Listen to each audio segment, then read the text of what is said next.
बिस्मिल्लाहिर्रहमानिर्रहीम। ए इंसानों, आज मैं आपको परेशान करने आया हूँ। इस्लाम के इस कदीम शहर में ऐसे लोग हैं जो भूखे सोते और जागते हैं। क्या आपको सुकून की नींद सोते शर्म नहीं आती?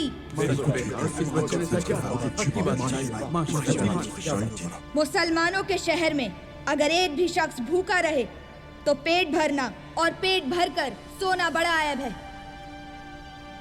एक दिन पैगंबर सल्लल्लाहु अलैहि वसल्लम ने घर में भेड़ ज़िबाह की। हजरत आयशा ने उसकी टांग के सिवा सारा गोश्त पड़ोसियों में बांट दिया। जब पैगंबर घर आए तो उन्होंने पूछा कि भेड़ का कितना गोश्त बाकी बचा है। हजरत आयशा ने जवाब दिया, एक टांग के सिवा कुछ भी बाकी नहीं रहा। पैगंबर ने उनसे कहा, इस टांग के अलावा हर हिस्से पर हमें सवाब मिला।